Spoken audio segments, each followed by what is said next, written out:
All right. So 0 to 3.5K MRR in just 3 months. Like, talk to me. Where are you getting all of these customers and growth from?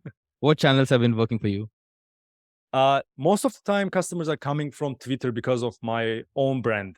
Like, I guess we also met you with maybe Yeah. from Twitter, because this is somehow, you just like show and prove what you're doing, and people are coming. Yeah. So we didn't do any paid marketing yet. It's just like mouth to mouth marketing currently. So give us a sense of how many followers do you have as of today?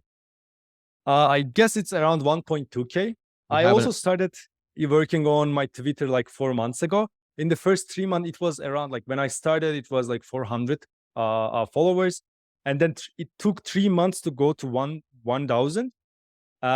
Sorry, for like 600, just like 3 months for 200 followers. Then in a week, I just jumped from 600 to 1,000. And maybe the last month I couldn't touch it because it was too busy for me. And it just like brings more people. Around 200 people just came by and just like hit the follow button. got it. Makes sense. Right. So, and also talk about your Twitter content strategy. Looks like because it's one of your key growth channels, right? So how do you see this? So what sort of value do you really add on Twitter? Is it an extension of what you're doing in your Facebook group, or do you have anything else going on here? So it's just like more of a personal brand. So the personal branding is really different than what you show as a business, because as a business you have to provide value and you're expecting people to buy something from you. So this is the regular part of having a business group. But with the personal branding, you are always giving free, because you don't expect them to just give you something, but you just want to have an authority around yourself about this topic, especially for like cold outreach. Of course, it didn't start like this, because back in the day it was not built yet. I just want to try it to build a personal brand, and I was talking about talking about SaaS products, how you can grow them. What did I try?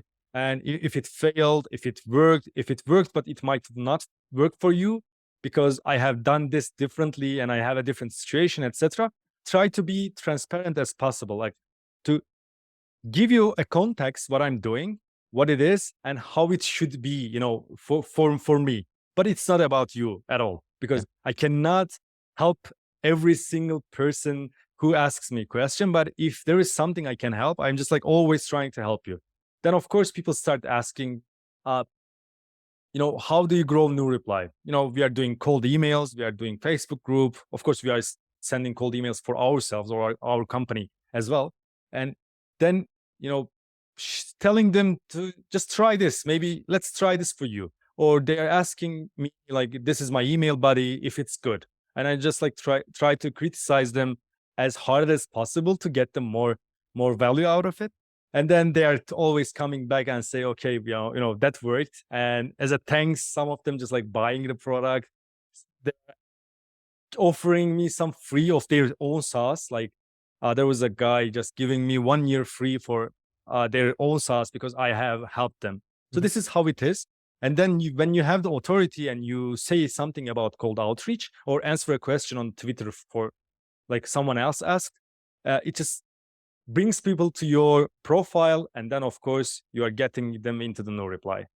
All right. So I want to talk about this particular piece, right? So you mentioned that you want to build authority in this cold email outreach space, right? So according to you, can you quantify what does that mean, right? When would you say, "Hey, I'm a thought leader in this space"? Is it I, ten I can thousand I can never. followers? Is it for? No, it's. I understand you can never say that, but what would be a good number to say that you can that you are somebody that people can trust you, right? Because of the value that you're uh, adding. so it's not about follower number, I guess, because I know few people who doesn't have less, like they have less than 1,000 followers, but as soon as the topic just like comes up, he's always there, and people are just like mentioning him to answer this. There's a guy from Bosnia, which I really like him. So he is really good at SEO, and he knows what's he doing.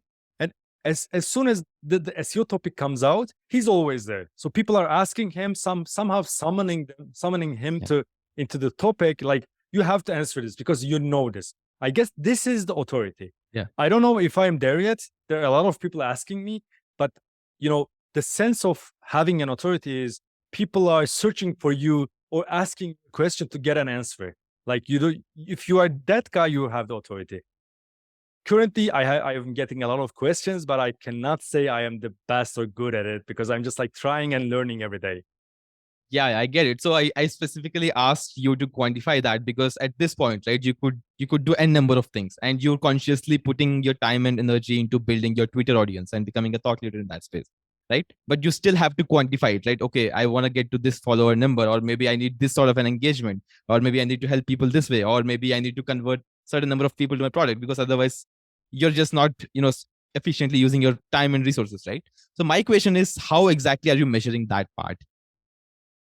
Uh, okay, if you need a number, I generally have this imposter syndrome, and I just like believe in if I hit 50K just talking about cold outreach, that okay, I am good at it. I would say it, but until that time, I will just like keep learning and try push it.